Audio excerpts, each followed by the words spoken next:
right, everybody, welcome back. April, a very important month for many reasons, but it's Minority Health Month. It's a time to raise awareness about the importance of improving the health of racial and ethnic minority communities, talking about diversity, equity, and inclusion. So many things that we need to do, Dr. Asha, to bridge these health disparities. Absolutely, and of course, to help us with this month, understanding how to improve our health, Dr. Asha Shahjahan is here. I have to slow down to say your last name, Shahjahan. Yes. From Corewell Health, and I love it when you come here because you give us great information. You make it accessible to everyone. I didn't even know there was a Minority Health Month. Oh, yeah. It actually started back in the 1900s. Booker T. Washington was the first person to say, hey, we need to do something for minority health. And at the time, it was really targeted towards African Americans.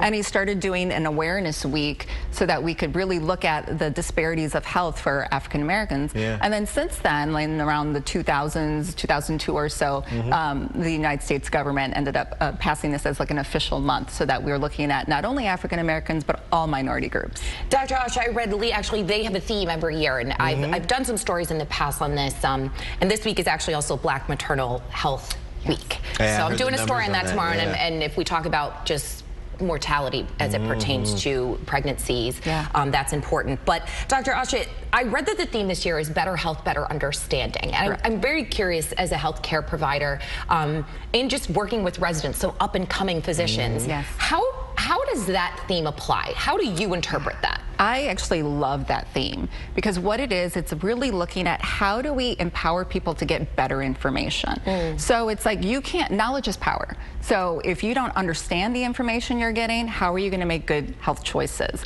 If you're not really knowing all your numbers, so like your blood pressure, you might say, okay, I have good blood pressure, but what is your number? You know, what are the screenings you're supposed to have? What are, you know, your cholesterol numbers, those types of things. So I think that it's really about improving health literacy for our patients and in general, and making healthcare more accessible to everyone, especially health information. So one of the things that I really love about it is the fact that when you look at health information, most of it is at about the 6th grade level, okay? I'm sorry, the 8th grade level, but the U.S. population reads at the 6th grade level. So if you have all this information that's at a higher level than people can understand, it's difficult.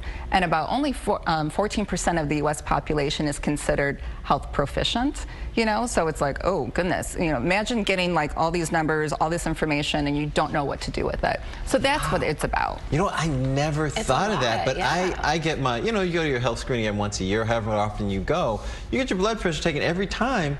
And I honestly don't know my numbers, but I get them checked every year. And I also don't know, I know like you're supposed to be in this range or that range, but I wonder what my health proficiency is.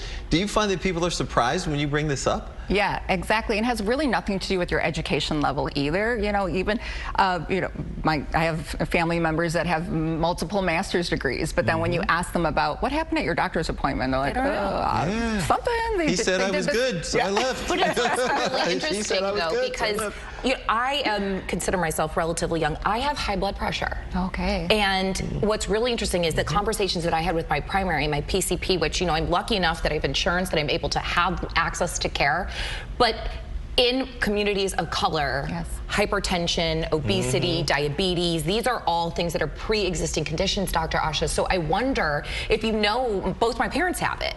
So if you know these things, how does this participate in the conversation? Yeah, so you know how you mentioned even before about maternal health. So, you know, Black women have about 3 times higher chance of dying during pregnancy-related causes than white women. Wow. 3 times? 3 times in just pregnancy. And you're looking at infant mortality. If you look at newborn infants, minority newborn infants, particularly Black and Hispanic, have 2 times higher the rate of dying than whites.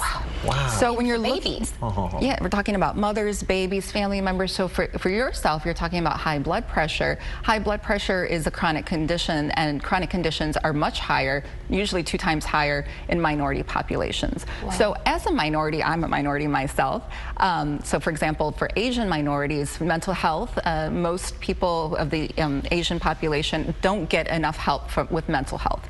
And it's documented through studies. And so there's many things that different populations struggle with. And so if you know that, hey, I'm a minority and I should probably do better for my health, I should get my health screening, because we know that Black Americans tend to have cancer at an earlier rate than other Americans. And so if you know that, again, strengthen knowing your numbers, making sure you go to your screenings, making sure you get to see your doctor and that type of thing.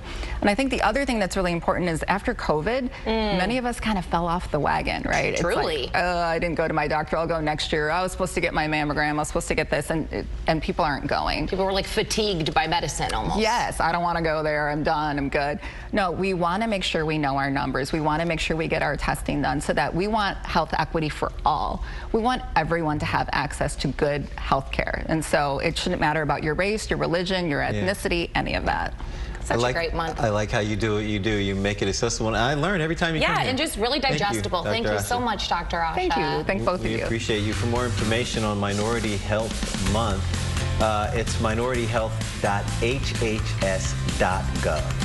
Make sure you go. At least know your numbers. I got to do better myself to be up, right? Yeah, good information up there. All right, folks, up next, Brooke Shields.